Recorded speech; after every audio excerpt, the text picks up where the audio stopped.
Praise be to our Lord Jesus Christ, both now and forever. My dear friends in Christ,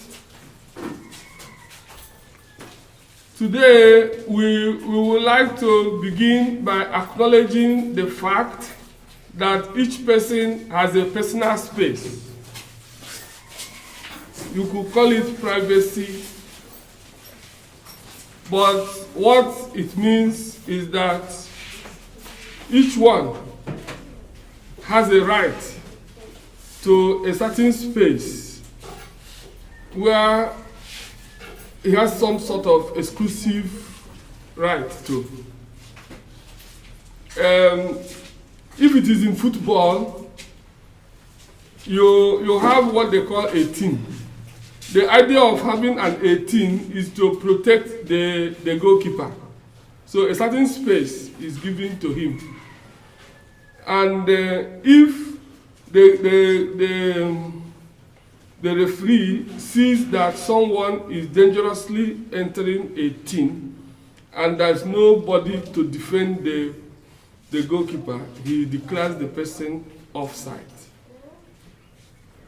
So it fundamentally, it is correct that each person has a personal space.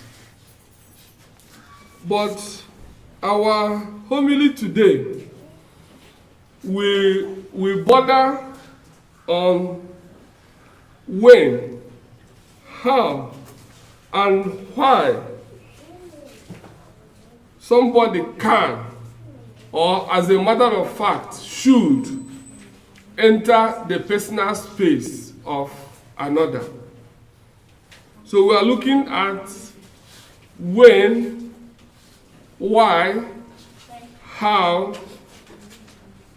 someone can, or as a matter of fact, should enter the personal space of another.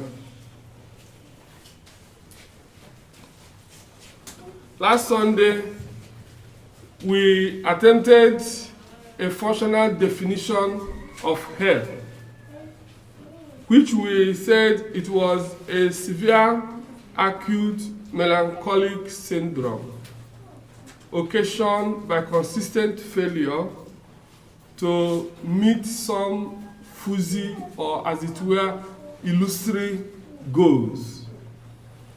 So today we can use that to answer the question of when.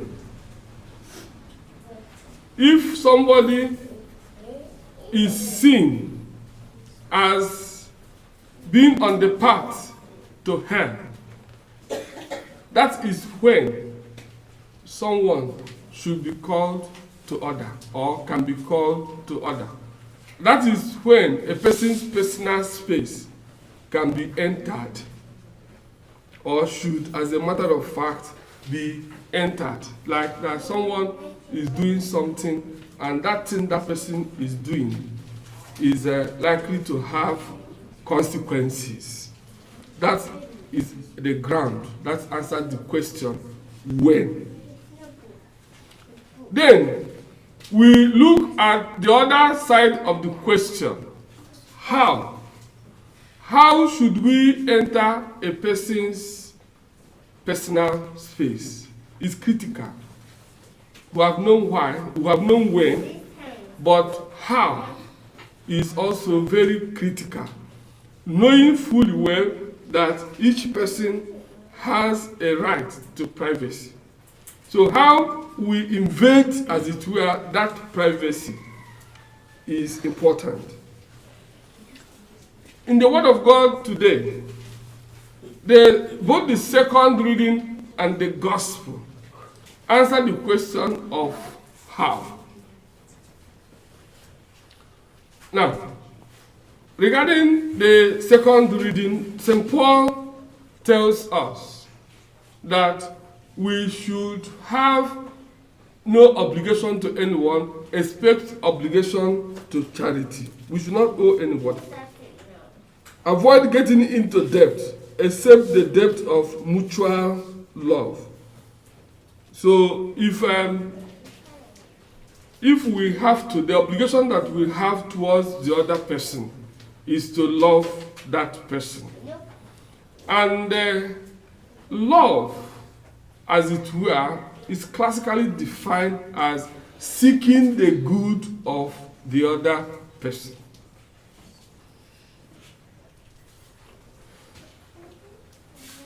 If what is guiding, we're talking about how, if what is guiding the entry into that person's space is love, is seeking for that person's good, that is how that's what will guide the entry, the good of that person. And you are entering guided by that single motive to ensure the good of that person. Now, if it is the good of that person that you are interested in, you can now appreciate the prescription of the gospel, which Madam has very fully elaborated on. The prescription includes, first, someone is on the path of going to hell, and you are privileged to understand that this person is on the path of going to hell. The first prescription is go to that person one-on-one. Of course, you will agree with me that for so many people, the first step is to go and start talking about that person. If you begin to talk about that person, you are on your own, because it's not going to help anything. It's not going to help that person. What will help that person is a one-on-one discussion, trying to bring the person to see, look, this part you are towing, this particular part you are towing is likely to end in disaster, that you have seen the disaster. When that person says no, because there's always the possibility that you could be telling somebody, look, this is the situation, and the person says no. He says, if it happens, take the next option. The next option is to try and go with 2 or 3 persons. The idea of going with 2 or 3 persons is in line with the Igbo prescription na agwọ ofu onye furu nwere ike ịghọ eke. And so you go with 2 or 3 persons to discuss this matter with this person. The chances are the person will not appreciate, but also the possibility there is there that the person says, away with you and your counsel. Then he says, report the person to the church. At that time, the churches were very small. But at our own time, the next prescription should be to report the person to the maybe zonal leader, from the zonal leader to the station catechist, from the station catechist perhaps to the parish priest, from the parish priest perhaps to the dean, from the dean perhaps to the bishop. When these options are explored and there's no way, then he says, treat the person as a tax collector or treat the person as a sinner. Now, even when it comes to that last option, the question now becomes, how did Christ treat sinners and tax collectors? You see, he gave them some understanding. And incidentally, immediately after that prescription comes the prescription on prayer. Meaning that when all options are explored, then it is time also to hand over the person to God in prayer. You can see that at no point in that line of prescription is the person's, the madam talked about trying to protect the person's image, or as everybody has honor to protect. That is the purpose of the personal space. So that idea of protecting the person is always there. So that is why the first option must not be that is why these days, because we have freedom of information, the internet is there, the Facebook is there, we can fall into this error of it happens immediately, and we have gone to Facebook, we have gone to Twitter. It can be intuitive as the very base of things to do, so that person is condemned. But the question is, and that is what Christ is bringing to the fore, is it for the good of that person? That answers the reason, the whole issue about how. Then we come to the more fundamental question, the question of why. The question of why actually is related also to the question of how. Why should we, or why can we? The question of can, maybe we can easily see that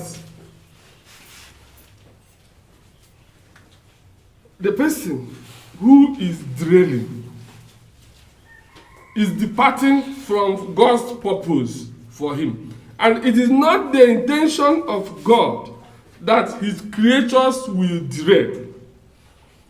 So the first reason why we can enter into somebody's personal space is because of God, to bring back that person to the purpose for which God created that person. So the primary motive will be God.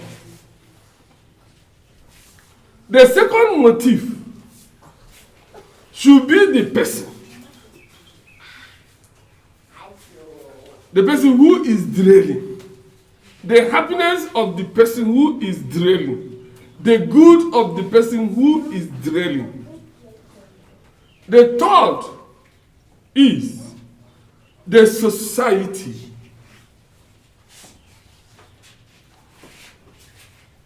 In times past,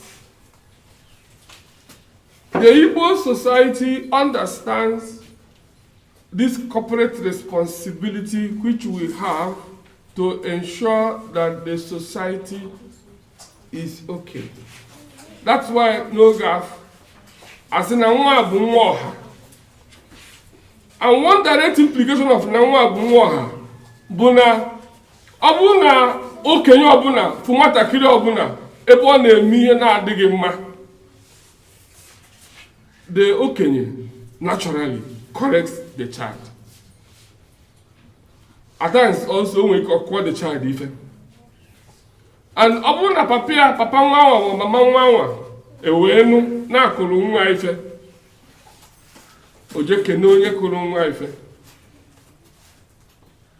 Of course, that has changed.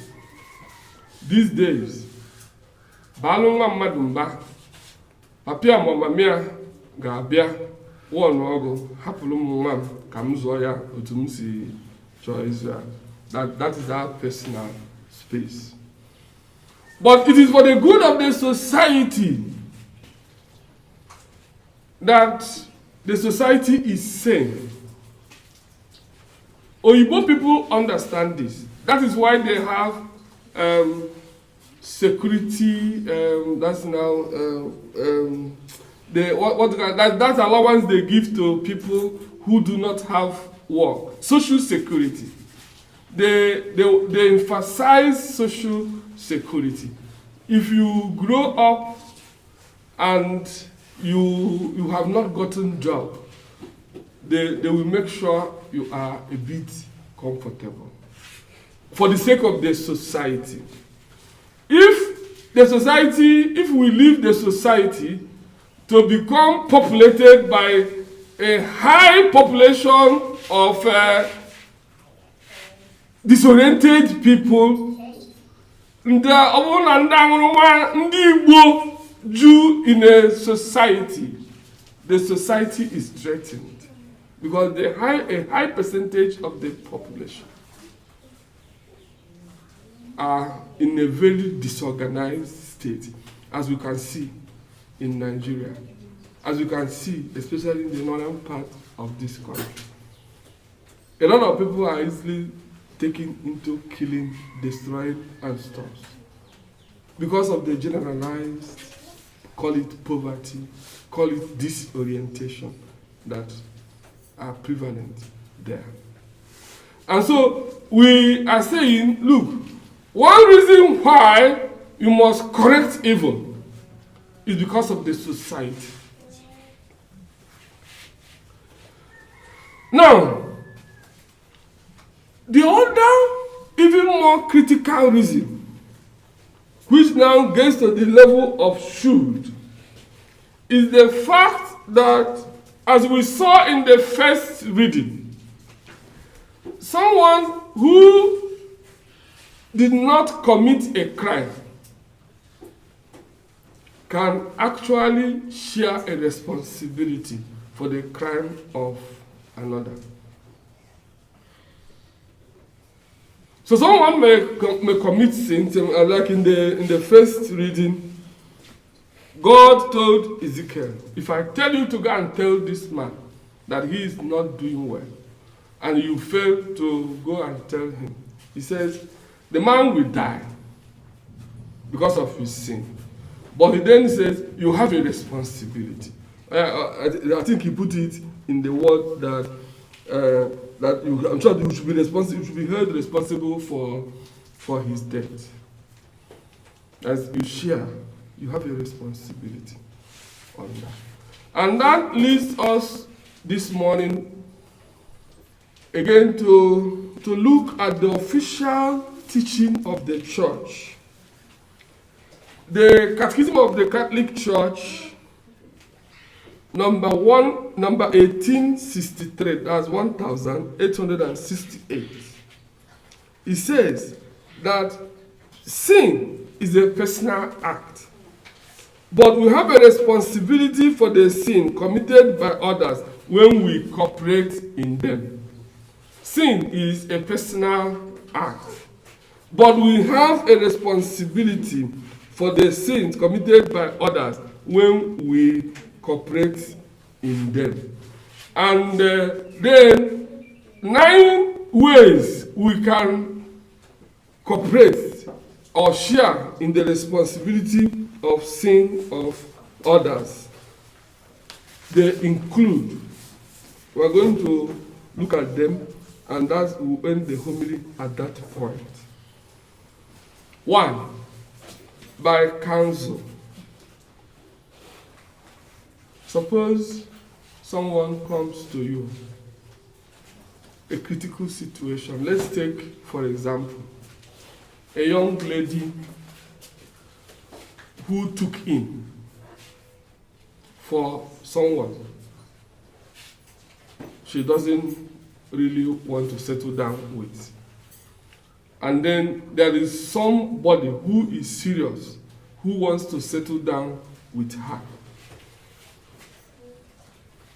And she knows that there's no way that she will not lose that man if that man finds out that she's pregnant. And then she comes to you and explains this situation to you. and then you do what? You suggest abortion. The question is, have you committed abortion? You yourself that suggested it. And now you commit to go abortion. Let your hands are. All do clear. If you have counseled someone to go and commit abortion, you have participated in that sin of abortion. What if the person did not take your counsel? Another question now. You advise take abortion, and then the person refused to take your counsel. Have you committed abortion? You, man.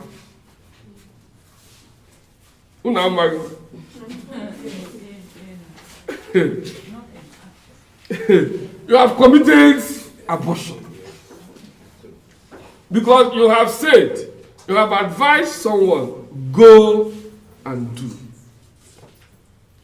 Now, we have another scenario. The second one is by command.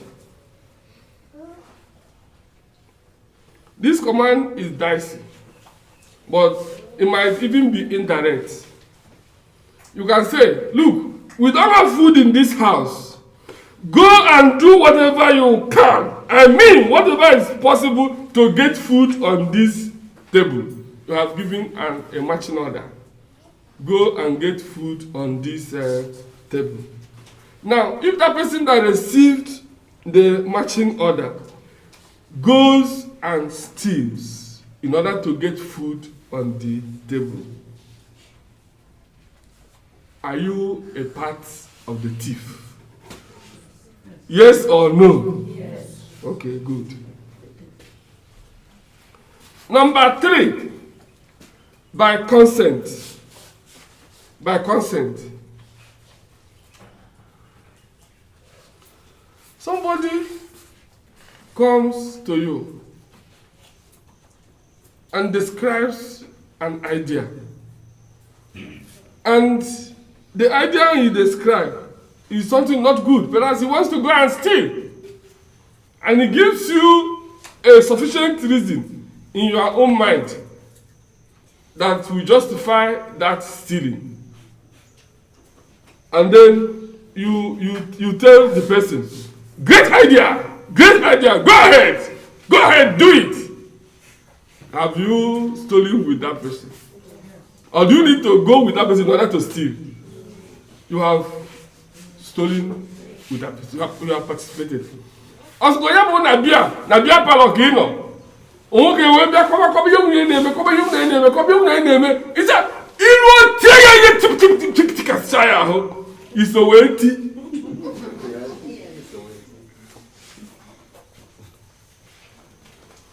Now, another way we can participate in the sin of another is by provocation. You provoke a person. At times, we can be guilty of this without realizing it. There was one woman that worked for me years back. The woman aged out. Mana onwe ife ọgba osi na ị na-punish nwatakịrị emekatara were ịkwụ agụụ wee punishie the nwatakịrị is an instance. But what I understand from it is that you ensure that you do not provoke somebody excessively, that you do not exert an excessive punishment on somebody. That in other words, there's a way you will push somebody to the wall. The person will do what he or she did not plan to do. So you are participating in that.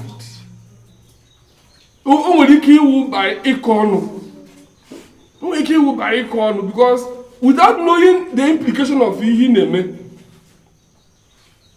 nwa nwanyị lugo gị nudi igwe ihe anọdụ ọnụ n'ụlọ cha every time any small thing o mere, look at you, ọ bụghị niile anụchana di You know the back of the something think move. Then then the marriage begins to have problem. Because now what is forced to accept based on your provocation. Now, another one is flattery. Another way we can participate in the sin of another, we can have a share in the sin of another person, is by flattery. By flattery. Somebody name him and not be your jaw. Somebody name him and not be your jaw. In a Kuriaka, water. And if you show where you Yawa Baloto. Hey! Aquara! Oh my God! Osmobisa na Omaka Ijena this girl Amakwa Yoji Meo. Oh Aquara! Amaka! There are people like that. By Isia na Aquara Amaka. You are encouraging her to keep wearing it. And you are participating. There's another one. Also, by concealment.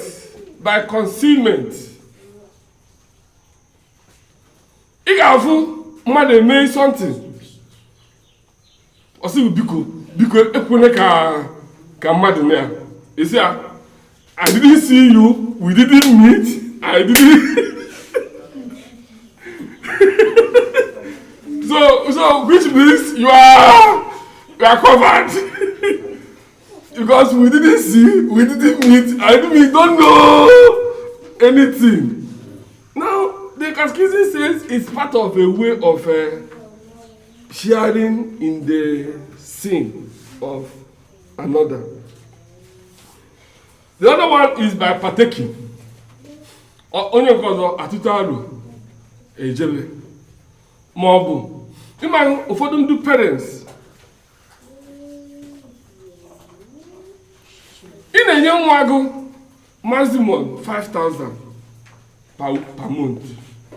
That's ego si gị n'aka aba nwa gị n'aka per month by about 5,000.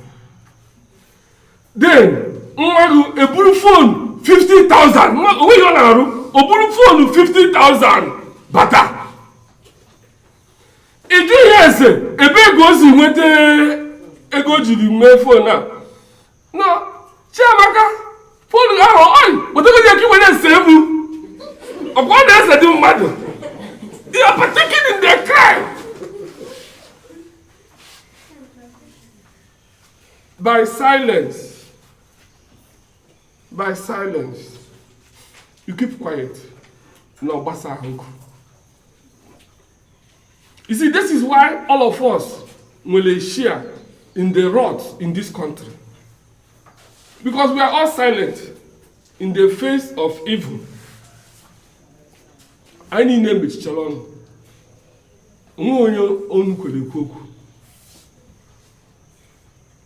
So we all partake in it. Ogo fọdụ mmadụ nwere ike ime ihe ọjọọ ịmachagokwe na ọ bụ ihe ọjọọ mana because of onye dị involved you go and start defending ihe ọjọọ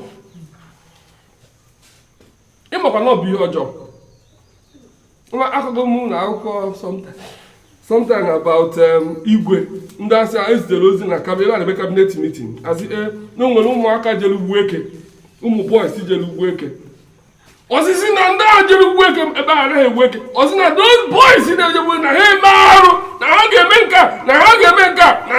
nka ọ ka na-ekwu ofu onye bịa takwunye rie nwa gị sokwe na osisi ha ụmụaka kịta onye metere oburu okwu endie.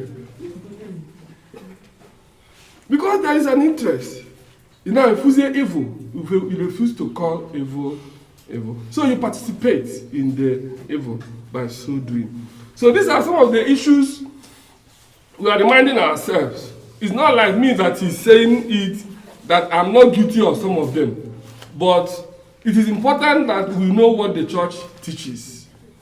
And we continue to examine our consciences. This is the purpose of homilies and reflection on the Word of God.